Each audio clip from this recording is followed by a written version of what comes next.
Salut Internet, j'espère que tu vas bien. Attends, récupère un bien. Putain. Aujourd'hui, on va voir un truc super important. Mais avant, intro. Salut, moi c'est Tom, je suis passionné de sport extrême et instructeur dans à peu près tout ce qui roule. J'ai créé cette chaîne YouTube pour te partager mes rêves et te faire vivre mes aventures. Alors installe-toi dans ton canapé et abonne-toi.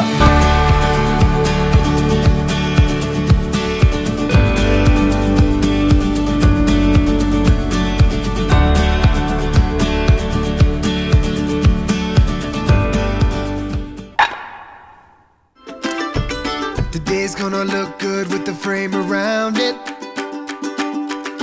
Like a dream come true, so glad we found it. Sunshine through the window pane. Hear music when you speak my name. There's a rhythm of a life here in the moment, so let's own it.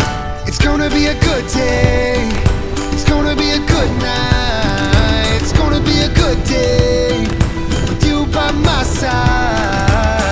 All we gotta do is wake up. All we gotta do is wake up.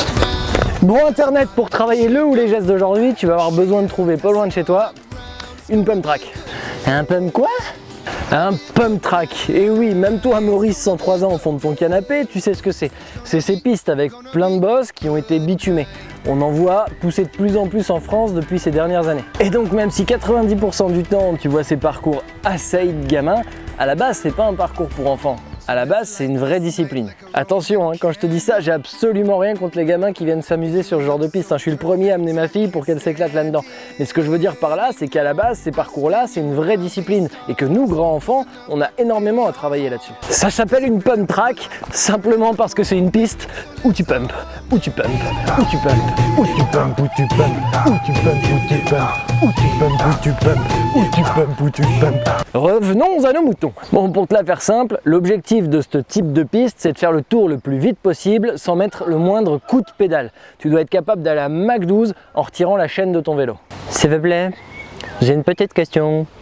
Mais comment qu'on fait pour aller vite sans pédaler? Eh ben tu pump, eh ben tu pump, eh ben tu pump, eh ben tu pump, eh ben tu pump, et tu pump, et tu pump, et tu pump, et tu pump, et tu pump, et tu pump. Pardon, je me suis encore égaré. Ah ouais, faut pas me laisser tout seul, hein, sinon je m'enjaille. Et bon, on va chercher à prendre de la vitesse simplement en pompant dans les compressions. Et ça va être un geste qui va être super important aussi bien en vélo qu'en moto. S'il vous plaît, la compré quoi? Bon allez, fous-moi le camp, de toute façon tu comprends que dalle, donc ça sert à rien que tu restes. La compression, tu sais, je t'en ai déjà parlé dans les vidéos de moto. Dans la vidéo de moto sur les montées où je te parle de ça, je t'avais expliqué que c'était le moment où la roue avant s'engage dans la montée et que la roue arrière est encore en bas, ce qui va permettre de pouvoir appuyer sur la moto pour donner du grip. Et ben une pump track, ça va simplement être une piste où on va avoir des successions de compression, où on va pouvoir appuyer. Et c'est le fait de venir appuyer avec tes jambes et tes bras sur le vélo dans cet enchaînement de compression qui va te permettre de prendre de la vitesse.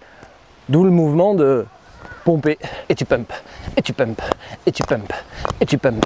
Ah, j'ai compris en fait. Oh, mais je me fatigue. L'idée de base, c'est que plus tu as un vélo rigide, plus c'est facile. Donc c'est pour ça qu'on va commencer avec le DRT11.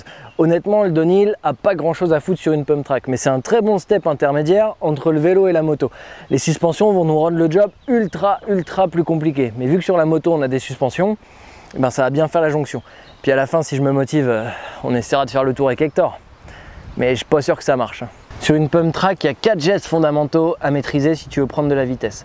Le premier, c'est la compression classique où tu vas venir appuyer avec les bras et les jambes au creux d'une bosse pour vraiment prendre de la vitesse.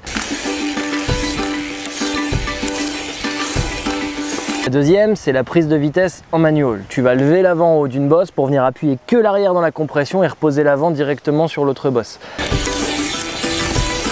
La troisième, ça va être de sauter pour enchaîner sur une compression classique. Et la dernière, ça va être la compression en virage. Bon, on va commencer par le plus simple, la compression normale. Le plus simple dans un premier temps, c'est de commencer en haut d'une petite pente et tu te pousses juste avec l'impulsion de ton pied, tu mets tes pédales à plat et dès que tu arrives en bas avant la première remontée, tu appuies. Et pareil dans la suivante.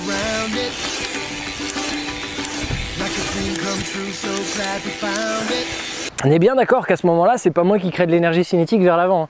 Moi, je crée une énergie qui plaque le vélo au sol. Et c'est cette énergie que je donne pour plaquer le vélo au sol qui me donne de l'énergie cinétique. Et cette prise de vitesse va me mettre face à un problème. Je vais aller trop vite pour pouvoir pomper dans certaines bosses. Et je vais être obligé de changer de technique. Et on va utiliser soit la technique du manual, soit la technique du jump.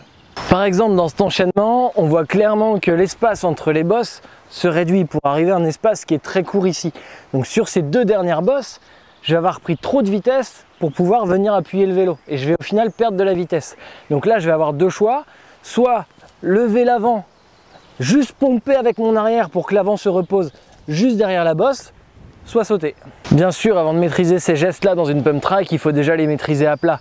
Maîtriser le manual à plat et maîtriser le bunny up à plat. Il y a déjà pas mal de vidéos qui ont été faites sur le sujet, mais à l'occasion, je pourrais t'en refaire à ma sauce si ça te branche. Bon là, perso, vu la configuration ici, je vais plutôt choisir de faire un manual. Donc arrivé ici, je vais déclencher mon manual le plus bas possible pour vraiment venir appuyer. Regardez si j'appuie avec ma main, comment le vélo prend de la vitesse. L'idée, c'est vraiment ça, hein. J'appuie, ça prend de la vitesse. Et là, une fois que ça a pris de la vitesse, je viens poser l'avant pour de nouveau rappuyer ici.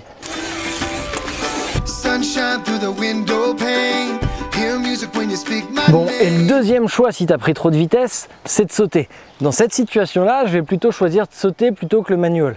Dans tous les cas, que ce soit pour le manual ou le jump, ce qui est le plus important, c'est de bien retomber dans la réception pour pouvoir enchaîner une nouvelle compression et gagner encore et toujours en vitesse. L'idée, ça va être à ce moment-là de décoller le vélo et de venir poser l'avant juste ici pour pouvoir commencer déjà à appuyer avec mes bras et ensuite appuyer avec mes jambes à la récep et prendre encore de la vitesse. Si j'ai l'arrière qui retombe avant l'avant, je vais perdre de la vitesse, à moins que je décide d'enchaîner un manual après un jump, mais là on commence vraiment à faire du très compliqué. Si j'ai l'avant qui retombe trop loin, je vais aussi perdre de la vitesse. Donc il faut vraiment une précision extrême dans la réception.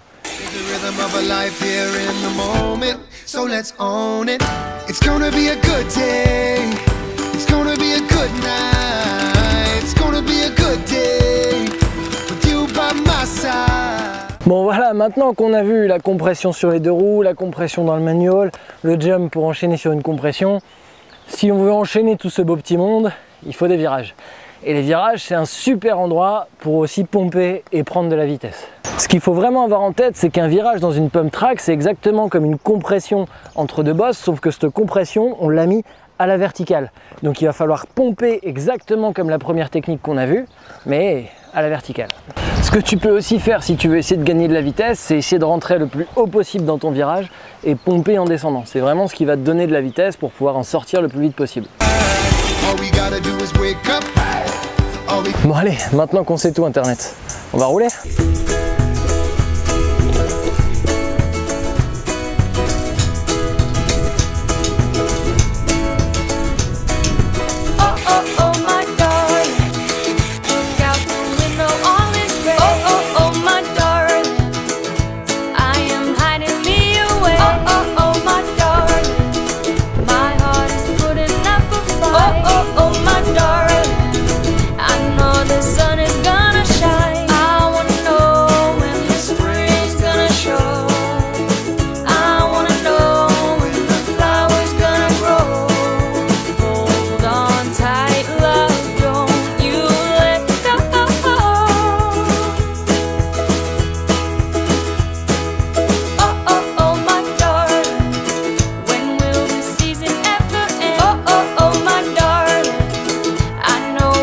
Bon, step intermédiaire, on passe au DH. Ce qui va être compliqué, c'est que vu que le DH a des grosses suspensions qui sont là pour gommer les aspérités, et ben au moment où je vais chercher à pomper, en fait les suspensions au lieu de me rendre l'énergie vont simplement l'absorber. Et sur une pump track, c'est pas ce qu'on veut. Mais sur la moto, ça sera encore pire. Donc on va essayer de faire le maximum, de pomper à fond et d'essayer de récupérer le plus d'énergie possible des suspensions. Si on voulait vraiment régler le vélo pour ça, on gonflerait les suspensions à bloc, on mettrait tout le rebond à fond, petit lapin au taquet, et puis bonne chance quoi. Là, je le laisse full stock et je vais essayer d'y aller.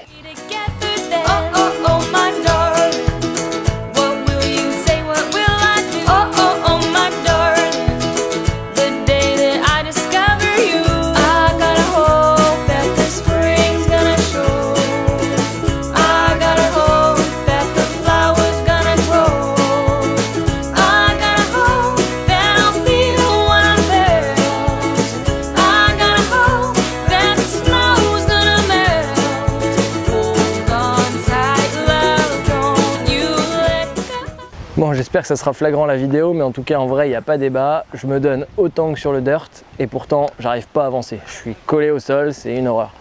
Bon allez, on essaye avec Hector, on va voir ce que ça donne. À mon avis ça va être pire. Le tour complet, je pense pas que ça passe.